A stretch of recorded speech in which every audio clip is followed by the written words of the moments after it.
Hey y'all, welcome back to another episode of Cocktail Hour. I am Meg. And I'm Nikki. Now, today we are just doing a bit of a social media roundup. Nikki is in Italy right now, so we are doing an audio-only episode. Whoa. I know. I am stalking her Instagram. I hope everybody else is as well. Seeing all of the beautiful moments. They have a few weddings that they're working, and then just the gorgeous Travel. Yeah. Eating, drinking, and being merry. Yeah. We love to see it. So one of the things that we're going to cover today is from at Ashley Haas Photography, and it says, photographers, what's a mistake you made when you first started your business? I'm not talking about shooting on JPEG. I want the unhinged stories. Before we do that, though, just something came to my mind that I was thinking about this morning, and I wanted to ask you. When you sleep, where are your arms? It really depends on any given day. If I Okay. get my best night's sleep, I'm flat back, supine, arms straight up in the air, Really? no pillow.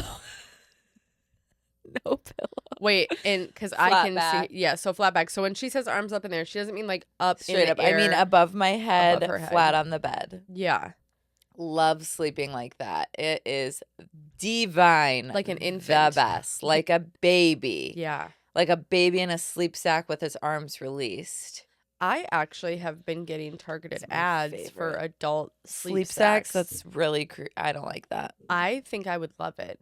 I did used to like sleeping under a weighted blanket, I love weighted but blankets. there is a point in the night where I'm like, okay, Suffocated. Yeah. Yeah. So and I said it depends because I sleep with a grown man and a grown ass dog who both sleep directly on top of me. Craig Yeah. likes to fall asleep spooning.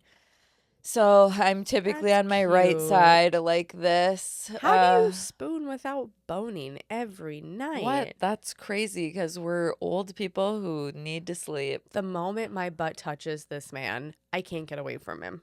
It's That's terrifying. It's like being in a college dorm. It's terrifying. Which, I mean, good for him, but that's, yeah. Nope, we're going to sleep. Craig works at 6 a.m. every single day. So he wakes up at 5 a.m. every single day. So we have That's fair. limited hours of rest in our house. And we have a huge dog who sleeps directly on top of us. That is a change that Adam and I recently went through. When we got back from our road trip, we had boarded the dogs with family, Yeah. mind you. So like they were with a family establishment, our family, and they got so used to sleeping by themselves where normally both dogs are in bed with us, the cat's in bed with us. I would cry weekly because I wanted them to be comfortable. I wanted them to feel love, but I couldn't sleep. They were pushing me out of bed. So when we got them back from boarding, I was like, well, right now might be the perfect opportunity to just keep them in that room I can't at do night. it. I'm never doing it. I'm never giving up Baxter. That's fair, but you know, if it's been a Baxter game changer. goes, then maybe I would change it with a future dog. yeah. But there are times where we have Ruby in bed, Baxter in bed, Obi in bed, Peaches in bed.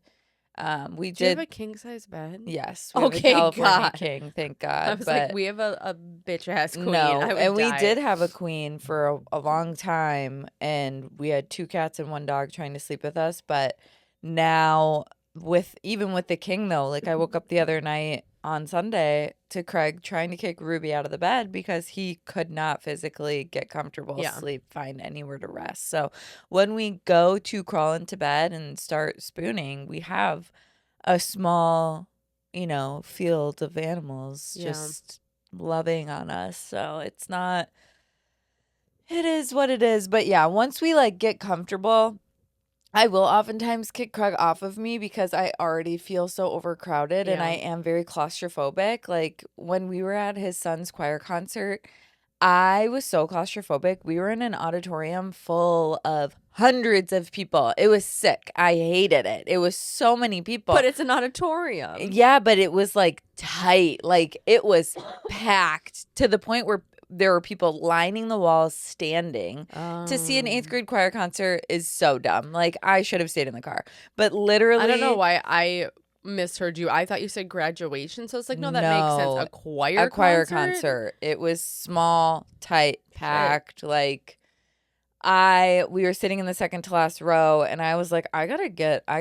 Yeah. I gotta stand up. Like, so we moved to the back row so that I could visualize the exits, stretch my arms a little bit. It was so wildly uncomfortable. So if bed gets a little overcrowded, I'm like, okay, you need to go to your side. Yeah.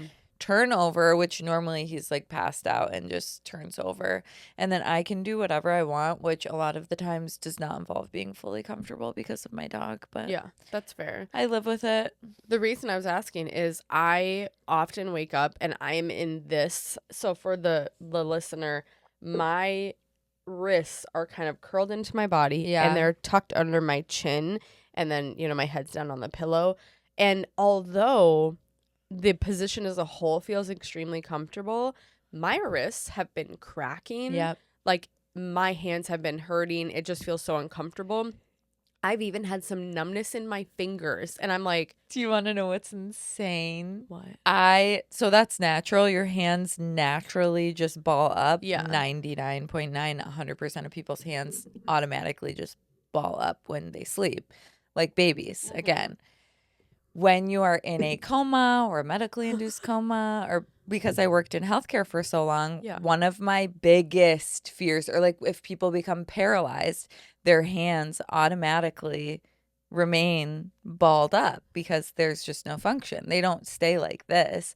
They automatically ball up. And as somebody who had worked in the ICU, and with patients who were paralyzed quite a bit, it was always my biggest fear. And I've like told my mom, if anything ever happens to me, if I'm ever in a coma or whatever, like you need to buy a device that spreads my hands out because I'm terrified of waking up and I'm stuck because that happens. Well, thank you for that. Yeah. Thank you for the newfound You're welcome. nervousness. Yes. I just was concerned that my wrists were hurting, but no, it's a total like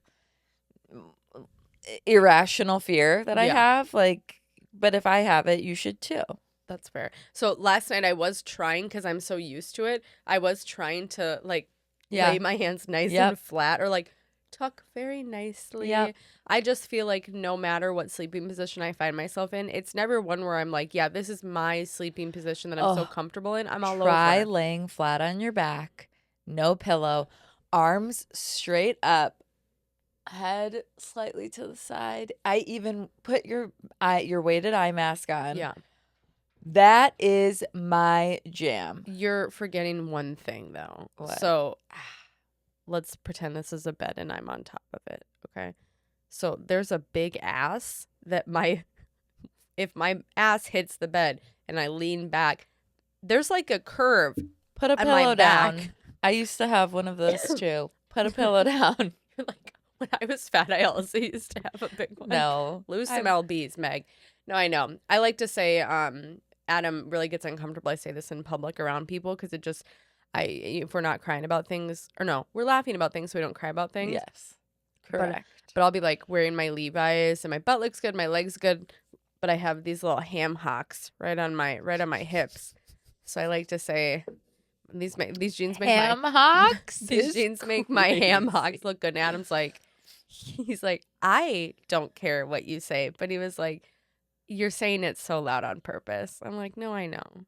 It makes me feel better. Like I said, when I go into a store and they're like, let me know if you need help with sizing. I'm like, do I look like I'm a size? I don't know what a bigger size is, but I'm like, I think you just internalize a lot of things, and then it just comes out in projection mode, and you're like, internally it makes sense to you, and everybody else is like, oh no, that's just a normal question. They're like, no, I just work at this store. It's actually my job. It's mandatory for me to ask every fifth person who walks into the store. Adam said to me the other day, he said, honey, I think having feelings is really good. But he said, you do tend to verbalize, and he's like, I do think this is factual, that you feel rage from time to time. And I go, that's very true. You go, yeah. Yeah, I'm enraged. I don't even know what the last thing I said that I was enraged by. But he was like, you shouldn't be enraged by that. And I was like, I don't know what to tell you. But I think that I'm getting better. So let's say you take my dad, right, who gets enraged and shows that physically and verbally Sure. immediately with no, realization of consequences of his actions. And then you have me, where I feel rage all the time. I think if murder was legal, I'd be the top one. But I don't typically act on my rage. And if I do, it's in a very quiet, slick, you'll never see me coming, but you'll know I was here kind of shit.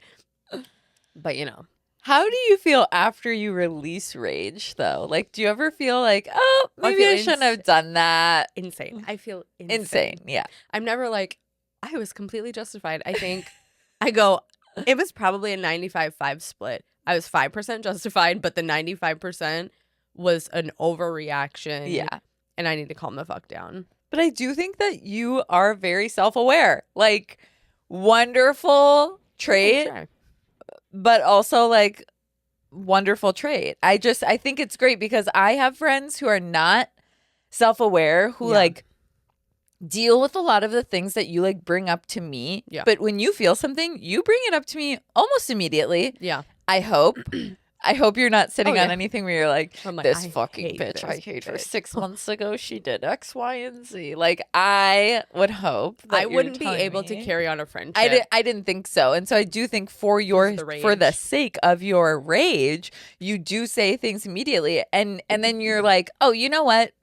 That's a little crazy. Yeah. Or something. Yeah. I have friends who don't do that. And here's my other thing. When I say things, I try to always put a humorous, not even a spin, but like hey, this isn't that serious. A little bit more lighthearted. Even if I think, Yeah. and I'm going to we already talked about this, but this is just the most recent example. When we're walking through Austin and what I say to you, and you knew what I meant, but what I said was, if you guys can hear that banging, my dogs are locked in their room.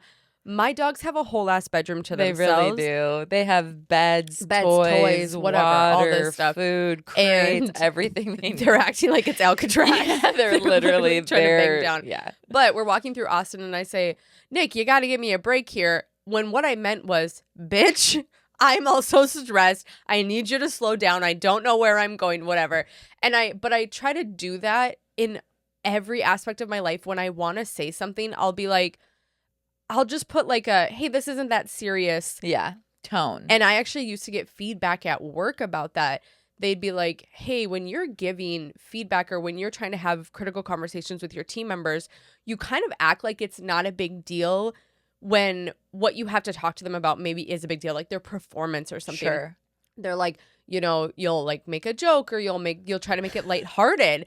And I'm You're like, actually fired. I know, Yay. right? And I was like, well, yeah, I want these people to like me, but I also want to get my point across. And they're like, okay, well, it's okay not to walk through. Like one of my managers was like, I think it's important to be kind. Yeah. But she's like, it's not always like, it's not your job to lighthearten every piece of life, especially when I feel so much rage. And then I'm walking around like, Yeah. And then I just combust one day, probably have a heart attack early. Let's not do that. I know. Speaking of heart attack, I went to go step in the tub yesterday for an oil. An oil bath. I already put the bath oil in it and I went to step in. No. Leg buckled. I am literally puss in the wind. Okay. I am butt naked. Obviously, I'm getting into the bath and I go and yep, I feel my foot slip. And in my head, I go, this could be it. I could smack my head on the side of the tub. I'm going to be done. Adam's going to find me here naked, ham hocks and all. He's going to have to pick me up and it's call. Like Aiden finding Miranda in Sex and the City. Yeah. Well, I assumed that I was going to be dead, but I caught myself in the bath. Water went everywhere. And then I just turned onto my back and started playing on my phone. And good. I'm glad you didn't cry. I know. Final destination to that shit. That could have been a big cry. I probably would have cried in that instant. Rage cried. Like, like that kind of cry, not like a. I do that when I used to have headphones with my phone and I'd be like cleaning the house and the headphones would snag on a door and rip out of my ears. I remember I would look at the door like I was a gunslinger and that was my opponent. And I would look at it like, are you fucking kidding me? You messing with me today? It would drive me the dumbest things drive me absolutely insane. The door. Anyways, okay, back to what we were talking. Anyways, just a long way to say, here are the Yeah, right. photographers. So, back to what we were talking about. Photographers, what's a mistake you made when you first started your business? I'm not talking about shooting in JPEG. I want the unhinged stories. Okay, at Caitlin Faith Photo says, when I first got my camera, I was confused on how to lighten the image in camera. So I would turn up or down the camera brightness, thinking it was making the image brighter or darker. That's hilarious. That's so fucking funny, actually. I promise we're laughing with you because that's the hilarious. funniest thing I've ever heard in my life. That's so funny. It's like changing the brightness on your screen up and down and just thinking like, okay, well, that's helping the picture look a little brighter. I just can't imagine her getting those photos into like the computer and being that's like, what the so fuck? Funny. Okay, I actually also commented on this a couple days ago, so I'm going to read mine. So I shot literally everything at f1.4 because another photographer told me to always shoot at the lowest number or the lowest possible number f-stop that you can. I'm talking family photos. Everything was 1.4. Clearly, it was not very sharp and often fully out of focus for big group shots. So if you're a photographer and you're seeing these photography trainings or educators out there and they're like, yeah, I just shoot everything at f1.4, f1.2. Don't do that. I understand that the blurrier the background, people think those are more, whatever, aesthetically pleasing to the eye. But if you have an entire family that you're shooting and they're on a little bit different, plane. Yeah. One of them, even just the couple, if you have two people and, one of them slightly behind the other and you're shooting at 1.4, the one behind is not going to be in focus. They're going to be a little hazy and they're going to wonder why. And it doesn't even matter if you're at 1.4 sometimes. You could be at a 2.0. You could be at a 3.0. Yeah. I recently ran into this where I had a couple with their dogs for an engagement session, and they were sitting at completely different levels. These dogs they were very well trained. They're very good dogs, but they weren't sitting directly next to each owner where they were all on the same, like you said, the even plane. They just weren't. The dogs were slightly in front. Yep. So in some photos, the dogs are in focus. In some photos, the couple is in focus. Yep. And the bride actually asked me, like, is there any way we can get these, like, blah, blah, blah? And I had to very clearly explain, like, hey, I can try in post-production, which I already have, to sharpen up the image a little bit so the dogs are a little bit more in focus. However, because this is how a camera works. Like, I'm breaking down the logistics for you in terms of, like, it catches whoever's correct. And it wasn't like an artsy thing where I was like, oh, I just really want to get the couple in focus and the dog's blurred. Like, that really was not my objective at all. I was bumping up my f-stop to try so hard to get everybody in focus. But because where they were sitting, there was such a difference, including like the tree behind them. And then there's all of these other factors. It wasn't happening to where they were all perfectly in focus. And so I think she kind of got that. And I told her, on your wedding day, we can try to do a better job to see if we can capture photos to where like you're F8 all or on, something. yes, or where we can get you all kind of on a more similar, level here. Agreed. It's tough out there. And I get tough. It. Like you said, even a 2.0. Yeah. I know that I've even tried 3 or 4 with the dogs, and sometimes it's still like everybody's not exactly in focus. And I'm like, okay, well, I can't go higher than this because, or technically it's lower because I don't have the light. Right. Like now I'm fucking up everything in the photo, not just the focus of the photo. So I'm going to go off script and go off one thing that I did when I first started. So I did a bunch of like educational retreats and photo retreats and stuff. And one thing I consistently remember photographers in the education sphere telling me was to underexpose, always underexpose. You can always lighten it up in post-production. When I tell you the way all of my underexposed images, hate them. Yeah. And looking back now, I slightly overexpose. And it looks so much better. Yeah. It preserves so much more of the image. And I'm not talking I'm blowing out backgrounds or blowing out people's faces. Very slightly overexposed. Just it's like not even overexposed. Stop. Exactly. It's like a quarter of a stop. It's not even feeling overexposed. It's just feeling bright. And that also goes to editing style as well. So if your editing style is dark and moody and a little bit more underexposed and a little bit more contrasted and different, then that's maybe underexposing works for you. But I was learning from people who now I have a very different style then. And so my style of underexposing is no longer a thing that I do. Yeah, it will not serve your images. It will not serve my images. It will not serve my post-production process. It does not serve me in any way possible to underexpose. And also another thing that I was taught at so many of these retreats is shoot in Kelvin, shoot in Kelvin, shoot in Kelvin. So for the longest time, I shot in Kelvin. Yeah. And mind you, they were like, here are these discs you can buy to do the white balance and blah, blah, blah. Because everyone's got time for that on a wedding day. Absolutely not. Yeah. And finally, I shot a wedding with Chris Naselli Photography. She's local here too. And I was asking her, because we were just kind of talking, and I was telling her about shutter drag a little, and she was telling me about other stuff, and I was like, do you shoot in Kelvin? And she was like, absolutely not. I do not have time for that on a wedding day. I shoot auto white balance. And I remember this specific venue that we were at, the walls, it was indoors, it was like a barn, and everything was brown. Yeah. So I was struggling being on Kelvin with all of the brown, but also trying not to make the images too cool and not trying to make them too warm. As soon as I switched to auto white balance, my life became 6 million times easier. And I literally just was like, wow, why didn't I try this before? Yeah. And I've never gone back. I've tried once. I turned my camera to Kelvin once and I went, no, never. Yeah. And I get people might be like, oh, well, just like, really skilled, or like you need to be able to do it in the moment. It's not about being able to do something in the moment. I'm quite literally juggling 1,000 cameras. Yeah. It is the fact that I don't like what the images look like. I don't either. I don't like editing them. I've had second photographers who shoot in Kelvin, and I just didn't think to ask beforehand or ask them to switch it.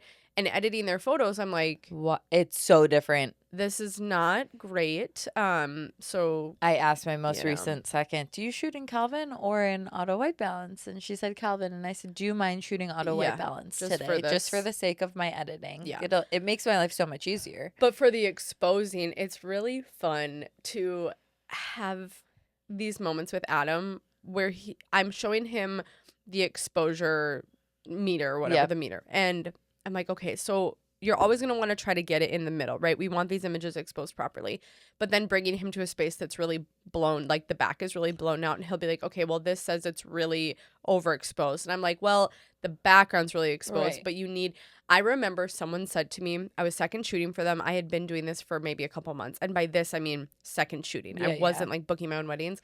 And I was at one of their weddings, and they said the phrase, expose for the skin, and I didn't know what that meant at the time, and I was just like, what the fuck are they talking about? But I didn't want to ask because I didn't want to seem dumb, right? Which is crazy because again, it was a couple standing in front up at the altar, and then in the back was completely blown out, but I was way underexposing because I was trying to bring the background down. Yep. And I really fucked all of that up. And I used to do that too, though. That's what we were. Yeah, you're looking at your exposure meter and you're like, well, it says it's really, it's 4 stops overexposed. Yep. What do I need to do? So word to the wise, if you're a photographer listening to this and you didn't already know this, if you have a subject in front of you that you're shooting and the background is extremely, extremely bright, just focus on the exposure of what you're shooting, not the background, because the background you can change a little bit in post-production, but it's easier to have it properly exposed on your person's face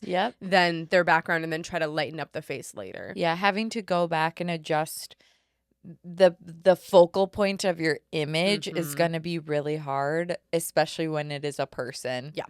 And skin tones vary, colors vary amongst people. So if you have, that's really hard, I think, for people to kind of wrap their minds around. If they're shooting somebody who's very, very white with somebody who's very, very darker skinned, then, let's say you have a black person and a white person in a picture together.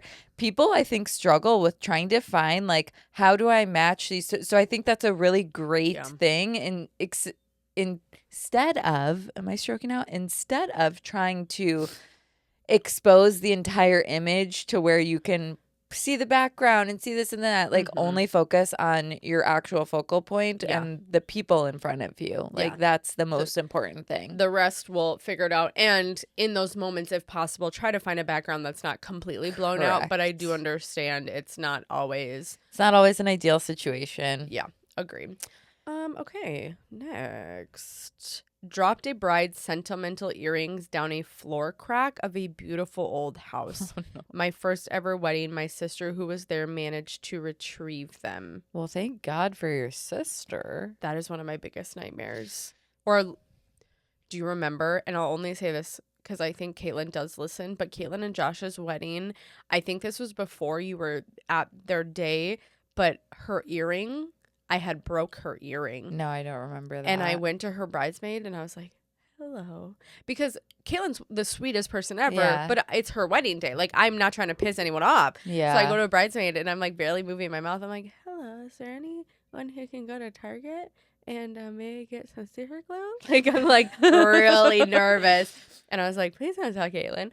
And then they got back, they fixed the earring and it was perfect. And then so they ended up telling Caitlin. But even then I was like, shut up. I was like, don't tell her that I broke it. I promise I was being careful with it. But was I working a wedding with you where they couldn't find the rings? Wasn't I working a wedding with you where they were like, we gave you the rings and we were like, we gave them to the best man or something like that. I feel like it was at La Pointe or something and we were working a wedding and somebody was like, well, we gave them to you. And we were like, no. Actually, yeah. And they were like back in the groom's getting ready area trying to find them. Yeah. That is why, another tip, we're giving the photographers all the tips today, or any wedding vendors. If you have the rings and they need to go to a groomsman, you go to the groomsman with many people around. You lift the rings up high and you say, I am giving these to you. Everyone saw me give them to you. Open the box. Let's just make sure they're in there. Great. I am like a dealer at Vegas. You wipe your hands. You're done. Just make sure, because you do not want to be in the position where people think you have the rings and that you have lost the rings. Terrifying. I feel like I was also at a wedding where the best man, they were like, okay, time for the rings. And the best man did not have the rings. I've seen that before where they had to run and go grab them. And I was like, okay, this is not the best You're job like, this for is you your as one the job. best man. Because Right. what the fuck? Anyway, my first time shooting a wedding with a 5D and quickly found out during a dark reception that I didn't have a built-in flash like my 500D camera. That is diabolical. I wish the listener could see my face. I didn't know where that one was going. I didn't either. And mind you, this person's work is stunning if you go to their page. Granted, that's when they first started. We Right. We were all idiots at one point. That's so true. That's so true. So just for anybody listening, a 500D camera fully comes built with a built-in flash on top. It doesn't have like an off-camera flash attachment. You switch it to flash, you kind of half click the shutter and the flash pops up and then you just have flash on your camera. Well, homegirl here didn't realize that the 5D that she bought does not have that same feature. And then you have to manually put on a off-camera flash. And so not only did she not have that for the wedding, but then she had to learn that very quickly for her next wedding. Yeah. You know what's so funny? I actually, back in probably 2013, 2014, Black Friday used to be an actual thing where they had deals. And I remember getting a Canon Rebel little shit camera that did have the pop-up for the flash. Yeah. And I ended up returning it because I needed the money more. I made no money. I shouldn't have bought the camera in the first place. But it is funny to me. I look back and I go, what if I would have started my business back in 2013? Oh, girl. Instead of 2020. I got gifted the same thing in 2011 for Christmas, right before my family and I took a trip back to the homeland, the motherland. We went to Ecuador, and my mom was so excited to give me this camera for Christmas because I'd been wanting just a digital camera, and not like a little handheld, like a G7X. Like, it was a legit camera, like you said, the Rebel TI 9, whatever.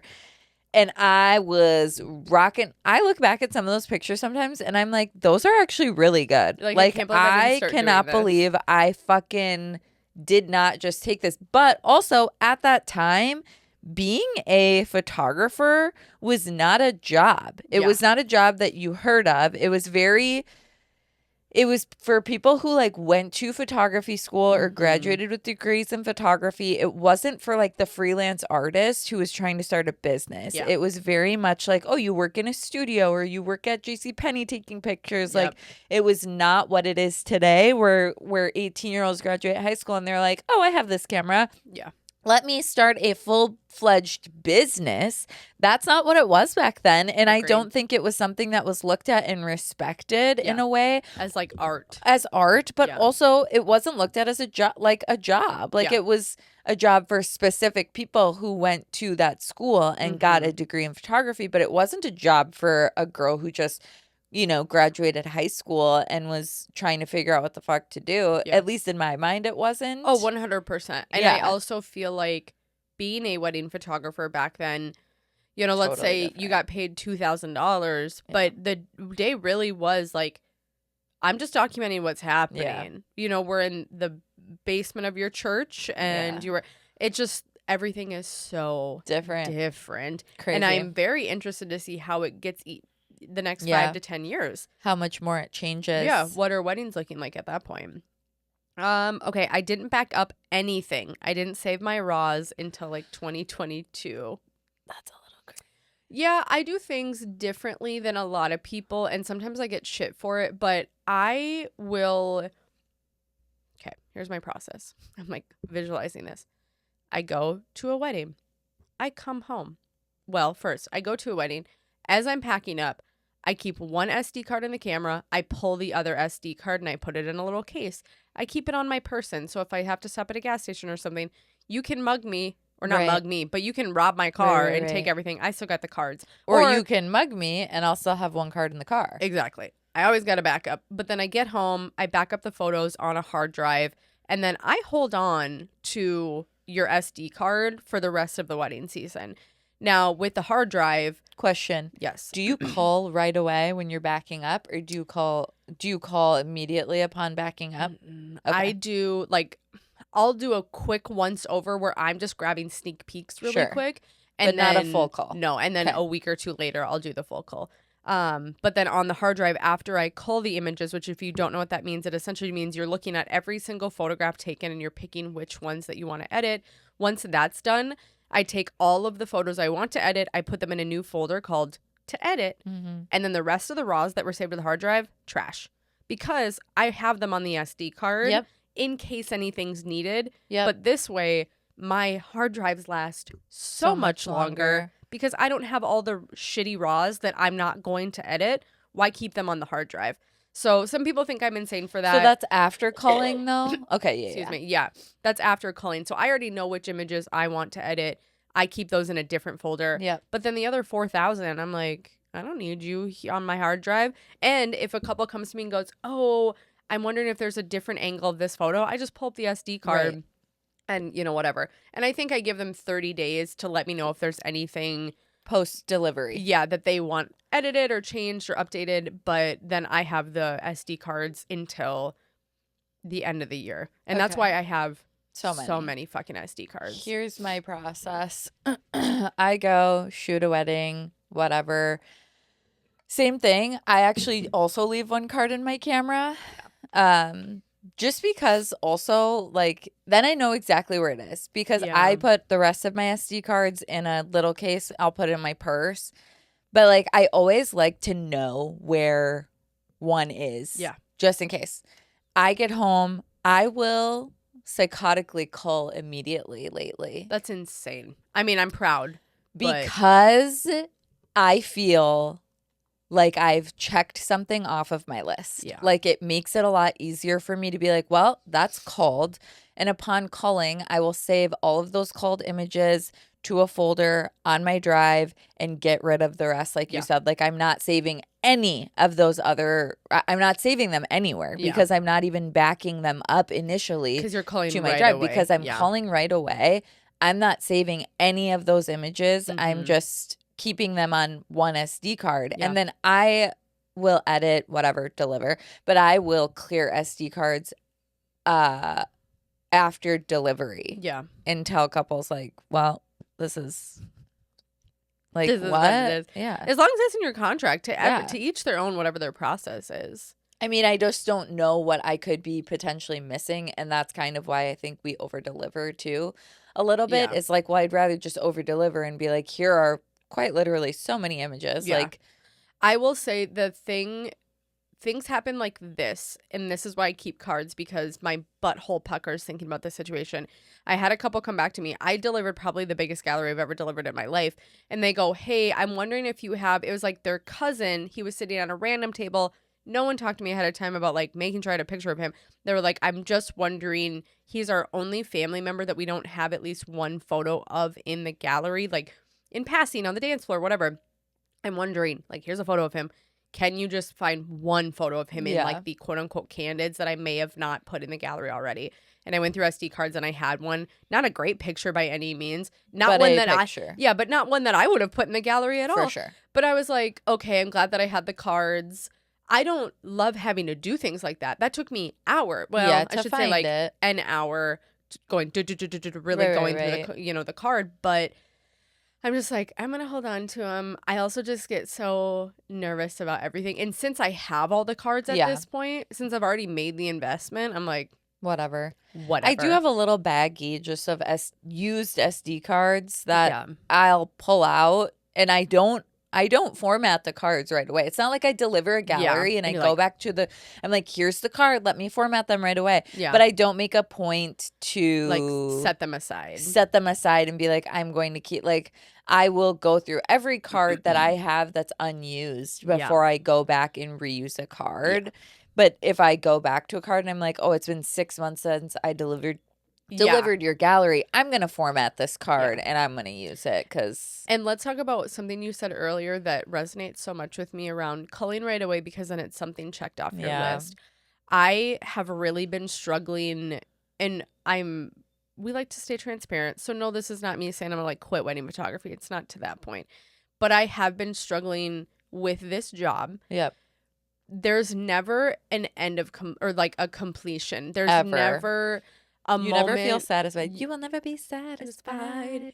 Not only do you never feel satisfied, you're never actually done with things. No. Because the moment you're done editing something, there's something else to edit. Mm-hmm. If you have nothing to edit, then you have meetings, then you have like, you're trying to find things to edit so that you can like get ahead of the game. Yeah. You're re-editing photos when your style changes a little bit. Let's say the season, quote unquote, is done. November hits, December, but then you're just having meetings about, 2026 weddings. I always just feel like there's something to be done. I never feel like I can take a breath. And that is a personal thing too. There are plenty of wedding vendors who I think can separate and say, no, actually it's Monday. Monday is my day off. I'm going to go sit by the pool. I'm not responding to emails, whatever. Even if I did that, I'd still be thinking, man, I really should respond to XYZ right now. Yeah, that's totally. And you're like, no, that's a disorder. That's a personal. you should talk to someone about that. You should be studied. But that is really hard for me. Why corporate America, I think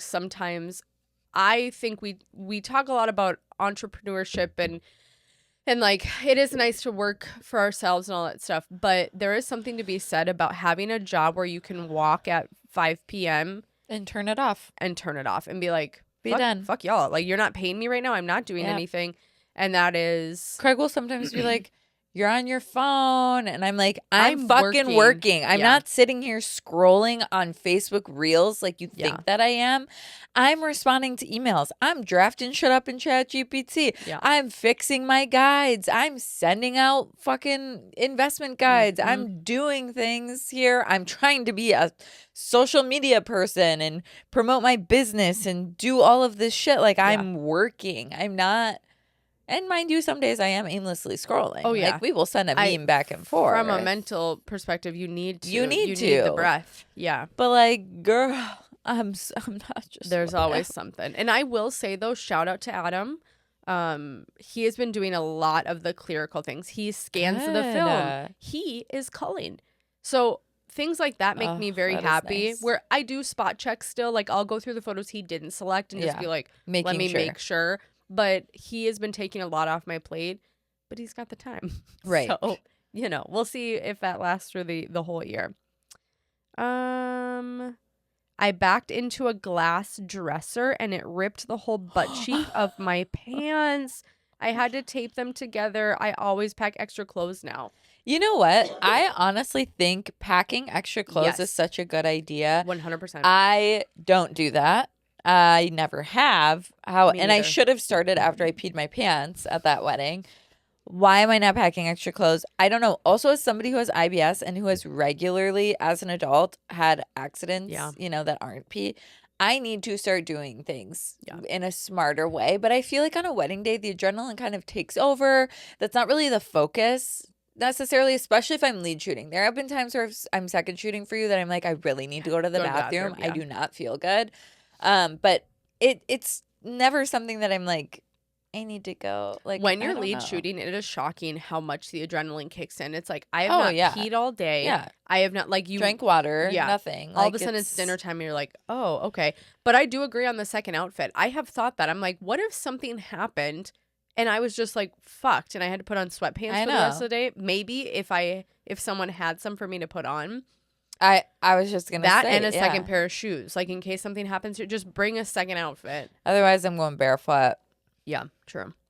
Shot a wedding and all of my cards corrupted. Spent most of my earnings trying to retrieve them with different softwares. We've been there. Well, not the whole card. I was just gonna say that's. It's an unfortunate thing, and to anybody who's listening who's not a photographer, maybe if you are a photographer, that happens. It does, and it's really hard. This is how I explain it. We have gear. It's an electronic. So when your TV goes out, like, that's what I equate it to, where I go, sometimes these electronics just fail. It doesn't matter how well you take care of them, whatever. We do our absolute best to spend the most money on the best gear, on the best SD cards, all that stuff.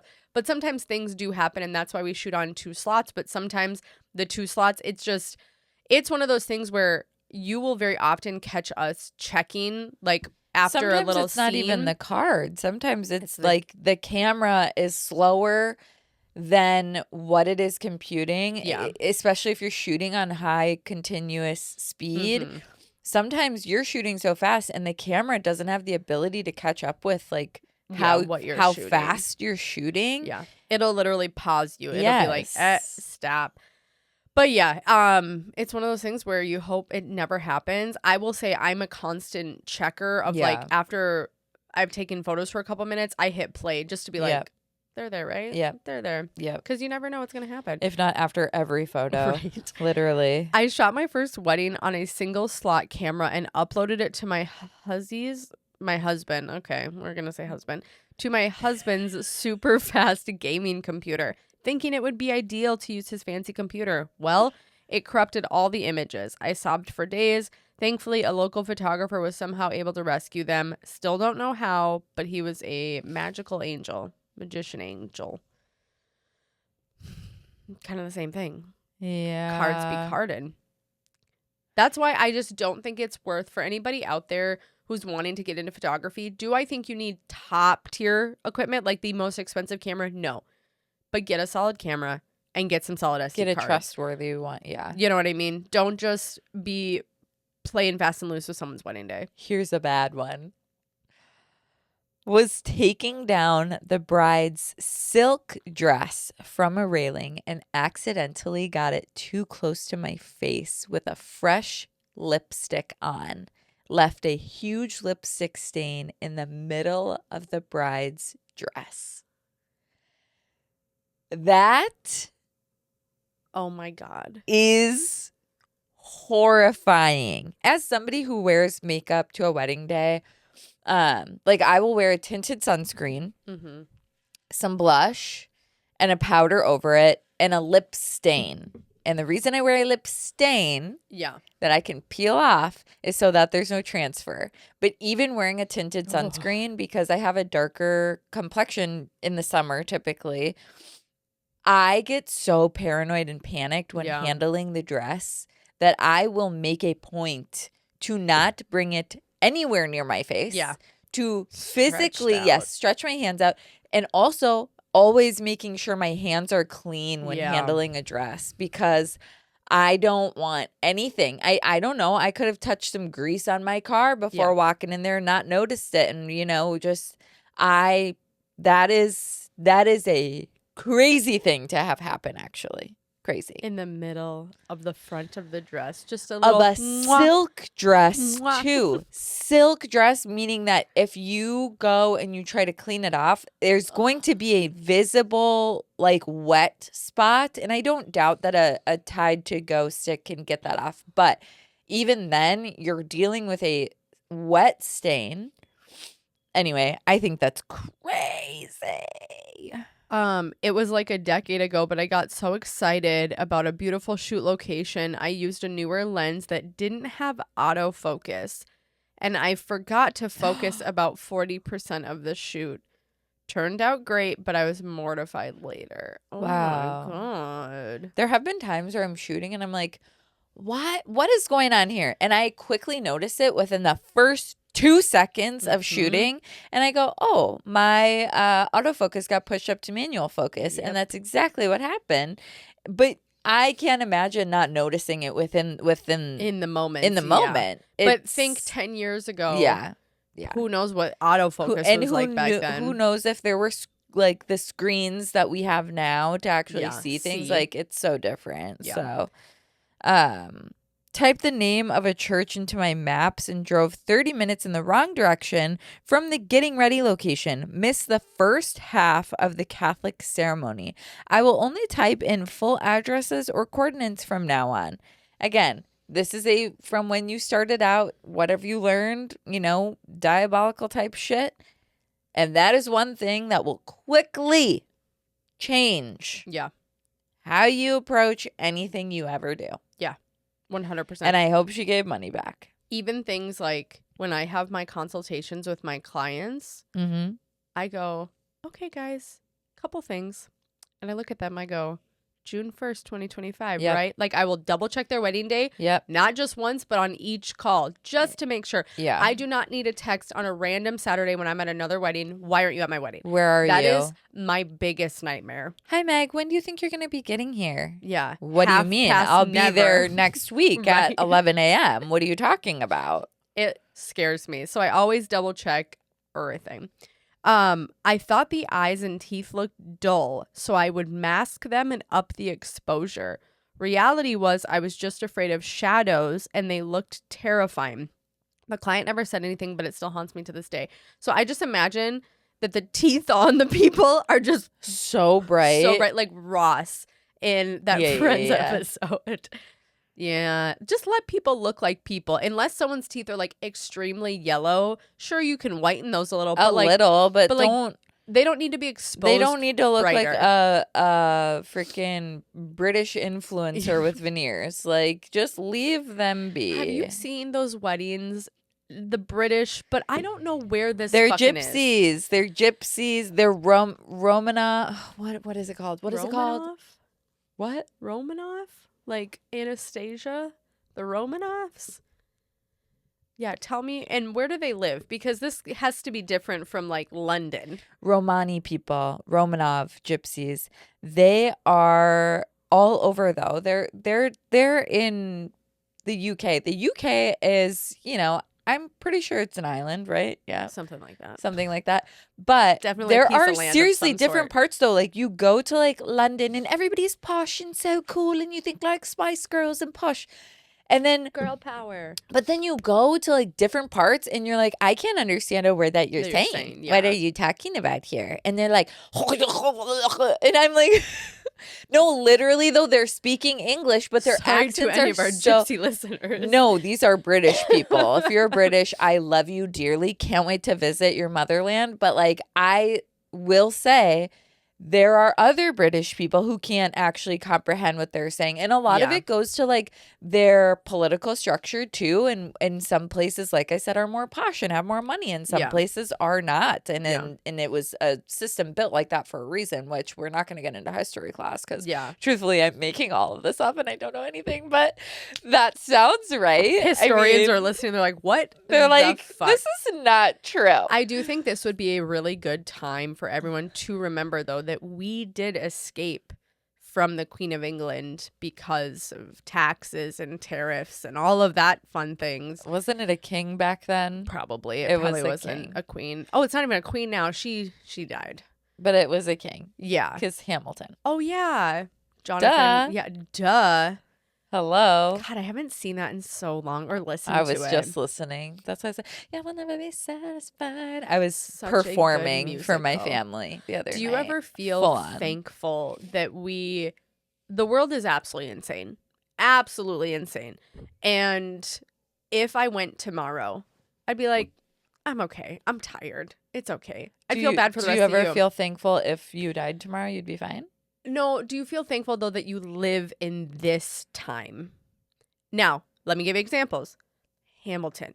100%. We live in the time that this guy was rapping to himself on a subway in New York, which, by the way, I'm shocked he wasn't arrested. Because if I saw Lin-Manuel Miranda 20 years ago just sitting curled up on a subway just saying like, you will never be satisfied, I'd be like, that dude's tweaking out right now. But really, he's making a masterpiece in his head. So I just I feel so thankful that we're alive during that. I feel so thankful that I'm alive during Beyonce. I know that sounds to say that, but I was listening to her live show the other day just on SoundCloud. Thanks for the people who illegally recorded it. And I am in tears. If wrecked. Anybody throughout this segment has thought, wow, what a first world 100% problem. Yes, you're right. Wait a minute, but this isn't I'm It's saying not, I'm no, but like so a first thankful. world situation to be like, oh, I don't live in a country that's being bombed. Yeah, that's true. Repeatedly right now, because that could also be a thing. I'm blowing my own mind Yeah. with Beyonce. Yeah. I just feel so thankful. Also, this world is insane, and every day I go, what the fuck? But I also 100% feel thankful. And I wish that I always used to wish that I lived when like Elvis was popular and like getting to see these acts. And then I think about today and I go, no, we've got our own stuff. Yeah. No, I am thankful for that. And I also do oftentimes think about being thankful for where I live, because even like just Minnesota, or like how I turned out in life, because I was the product of two full-blown crack addicts, fully drug-addicted parents, lived in a hotel in a car. Like, anyway. Yeah, you can go one of two ways. Literally, you could go, I could have grown up in a trailer in Kentucky and potentially be addicted to meth and not be any part of who I am today. Yeah. Or I could also have grown up in Ecuador, which like my life in Ecuador, I will say, was actually really great. So I probably would have been a successful diva there too. Like, not gonna lie, I think it would have been great. It would have been wildly different. I might be working at a bank in Ecuador. Yeah. Because I don't know.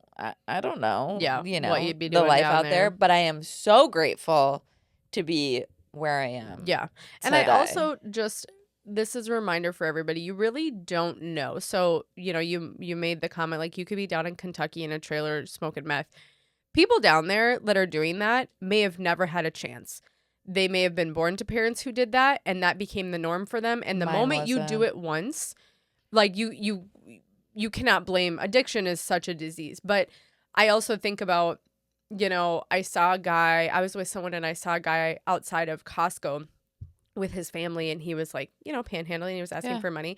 And the person that I was with was just very like, can he just go into Costco and get a job? And I was like, number one, I don't know the last time you've applied for a job, but it's not as easy as just walking into Costco. Right. Do you know that I, with 7 years of experience at Wells Fargo, was trying to make extra money? I tried to apply for Costco like 18 times. I never got hired. So I'm like, number one, it's not that easy to just walk in and get a job. Number two, do you think that this person, that it's easier and more ideal for him to stand asking people for money than to go get a job. Right. We don't know what the situation is. I'm willing to bet he doesn't love this current situation No. he's in. So why don't we give people a little bit of grace? I think it's a last resort. Thank you. And I actually had a friend tell me, hey, you changed my perspective on that, because when I would see unhoused people or panhandlers, I would automatically think, and this is my friend saying this, she said, I would automatically think, well, why would I give them money if they're just going to go use it for drugs or X, Y, and Z?